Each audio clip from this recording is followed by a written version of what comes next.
So Modern Warfare Season 2 has officially released. Is it good? Is it bad? Is it terrible? I'm here to talk about everything regarding this update today. Well, not everything that I personally care about. First of all, Warzone had some new updates, obviously the main thing being the brand new Resurgence map, which is called Ashika Island. So overall, I played it for about 3 or 4 hours. It's pretty good. It's just like any other Resurgence map though, you know, it has that very fast-paced gameplay, which honestly I prefer over the regular Battle Royale modes in Call of Duty just because it's faster, and that's just what I like more. You can get more kills in a shorter amount of time, and you're just in the action more rather than sitting around looting for most of the match like you sometimes do on the other maps like Verdansk, Al-Mazrah, and Caldera. So I'm a big fan of the Resurgence stuff. I was excited to see it added here, and the new map I think is decent. I don't think it's amazing. I don't think I like it more than probably any of the other Resurgence maps that we've seen before, but I do still enjoy it. It's still interesting, and yeah, I'm just glad it was added. The one issue I have with the map itself, I do think the color palette on it is pretty gross looking. I mean, most of this game is kind of like that, but it's just so dull. Why can't they just up the saturation? I don't really get it. If all you have to do is up the saturation, and it looks night and day different. Like, let me just change the gameplay for you guys real quick. So yeah, you can see the difference. It just looks so much better. I did that myself just with one little change, and it automatically looks better just in editing. Why can't it look like that just by default? I would love that. Obviously, you can turn up the saturation on your TV itself, but then when you play other games, it just looks weird. I would rather the game just have it built in where everything just looks a lot more bright and vibrant and colorful, because this current map does not look like that at all. The one issue that is kind of plaguing this mode though is the time to kill. Like, that's the biggest difference between this and Rebirth Island or Fortune's Keep in Warzone 1. The time to kill just really hurts it, because every time I play it, I just can't help but feel like, well, you can't really have fun gunfights. You know, it's very rare to have that unless everyone has full armor plates, but honestly, so far, Ashika Island, there's been quite a lack of armor plates. I do believe Raven Software is making a change to this by adding more armor plates, but obviously the time to kill is remaining the same, and I really hope they at least add like an Iron Trials mode like what we had in Warzone 1, where they tested out the idea of having the health be increased.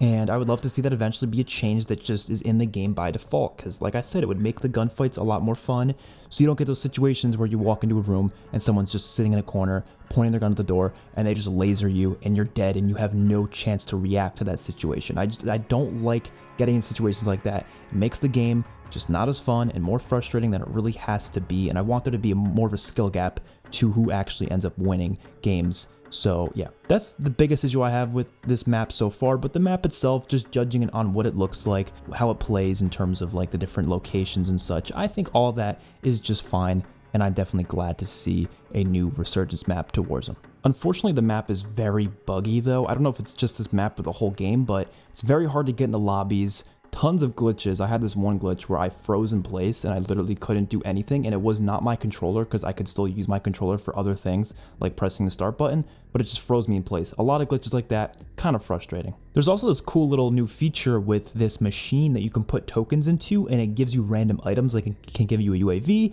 it could give you armor plates, it can give you all sorts of things, and it's a really cool feature. I would love to see more stuff like this added to Warzone 2, just little stuff you can interact with and play around with and get rewards out of it. I would love if they start implementing some stuff from zombies to Warzone. I think it's about time we start getting some of those zombie teases. Maybe if we have a fully fledged zombies mode in COD 2023, it could really work even better with what they're doing in Warzone. Just a big zombies fan here. I would just love to see some stuff like that, because we've kind of been lacking that for the past couple years. Now onto the multiplayer content. We have 2 maps, one being Dome and one being Museum. Dome is just what you would expect. It's Dome. It doesn't play any different than any other version of Dome. I will say though, there's a couple little changes they made on Dome that I actually really like. There's one little area that normally is windows that you can shoot out of on Dome, and every other version of Dome you were able to shoot out of those windows, but in this version they're blocked off. You can't shoot out of them. I actually like that. And there's another little area where they removed this big object that usually sits there, which a lot of people tend to like camp behind. They removed that object so you can't camp behind it anymore. Very surprised Infinity Ward removed a camping location. I never in a million years would think Infinity Ward would do that, but they did. They usually add camping locations when they remake maps, but in this case we actually removed one. So I was very happy to see that. It plays just like any other version of Dome though. Still, it's you know, if you like Dome, you're gonna like it. It's pretty much as simple as that. And the Museum, I still don't really like it. It's not a bad map. It's not terrible. It's just too big. It just doesn't play well in 6v6. It kind of feels very slow, and the action really does stick into one little section of the map, and it rarely goes into the other section, which I'm talking about the wide open section. Like, there's rarely people in that area with all like the grass and stuff, unless you're playing hardpoint and the hardpoint goes over there, but most of the time you're not going to have people going in that area, and it just starts to play very unbalanced. It's not, like I said, it's not bad, but it's whatever. I kind of wish they cut it down for 6v6, maybe added it into like Ground War 12v12 or something for the regular version of it. I don't know, but just currently how it is, I'm not crazy about it. So both the new maps, which they're not really new, either of them, they're whatever. I'm not that crazy to see them, especially Dome. Like, we've seen this so many times. Like, if they're going to remake a map, at least remake something we haven't seen remade a bunch of times before. If it was remade once before, whatever, but Dome we've seen remade like 3 or 4 times. So we don't need it again. And it's a good map. I wouldn't mind seeing it later on. I don't have an issue with it, but when it replaces any other possible new map we could get, it does start to get kind of frustrating, so a little disappointed there. They have confirmed a new map is coming for Season 2 Reloaded, which is good. Apparently it was not originally supposed to come out then, but they heard all the cries, all the complaining and everything from everyone in the community, and yeah, that goes to show that criticism is good. Like, I hate when people are like, oh, you just complain too much. Criticism is good. Yes, people do complain too much. I do agree there are people who complain about way too much, but at the end of the day, if they actually feel that way, they actually have valid criticism towards the game, they should feel free to give it, because yes, sometimes they do make changes in the positive direction. For the new Battle Pass content, I honestly didn't really get a good look at everything because I'm not buying the Battle Pass this season. Not because I'm, part of some boycott or something like that. I see some people doing that. I just don't think I'm going to play this game that much. I'm not crazy about it, honestly. I really wasn't for the entirety of Season 1. I didn't even complete that Battle Pass, so why would I waste my money on this if I'm not going to complete it? There's really no point to. I'm probably going to spend my time either playing other games or just doing other stuff, because I just don't really feel like playing this game that much. And the problem with getting a Battle Pass is that you then feel forced to play the game even if you don't really feel like playing it, because you just want to beat the Battle Pass. So I'm not getting it, but just taking a look at the stuff in the Battle Pass, it looks to be better than the content from Season 1, but it doesn't seem to be that great either. I mean, if you compare this to Vanguard's Battle Passes or Cold War's Battle Passes, even most of Modern Warfare 2019's Battle Passes, this is just not good. Most of the content there is not very good. There's a couple cool things, but most of the stuff I could care less about.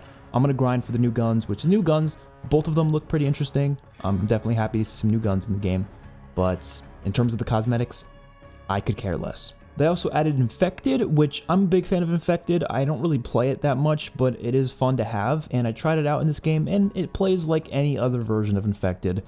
And I do think it plays better in games with very complex maps, which usually happens in Modern Warfare games. So I am happy to have it in this game because some of the maps are a bit more complex. Like, it was a lot of fun in Modern Warfare 2019 as well, just because, like I said, Infected just works on maps like that. You play a game like Black Ops Cold War, the maps aren't nearly as complex, so Infected tends to not play as well.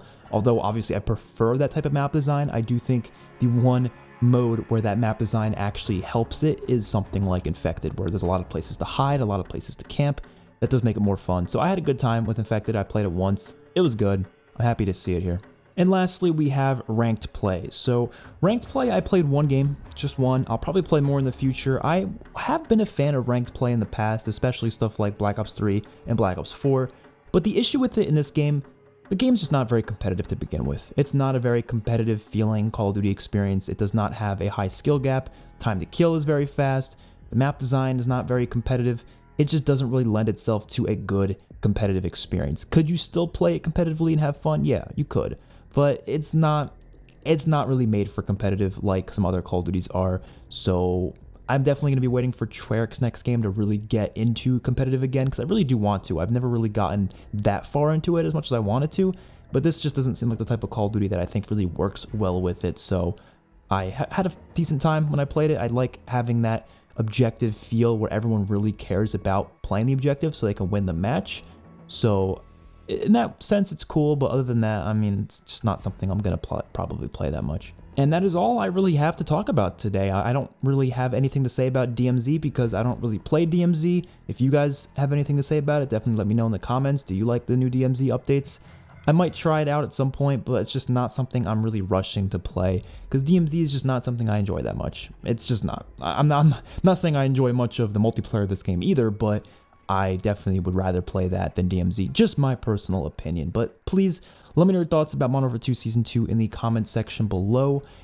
Are you going to play a lot of the season, do you think, this next 2 or 3 months, however long this season's going to last for? Or are you going to go play some other games? I might go back and play some other Call of Duty games. I want to get more into zombies again. Haven't played much zombies in a while. I want to get back to Cold War multiplayer because that game's always a lot of fun to play. Maybe even some Call of Duty mobile. I think that'd be kind of fun. So yeah, let me know what you guys think in the comments. I will see you on my next one. Peace out.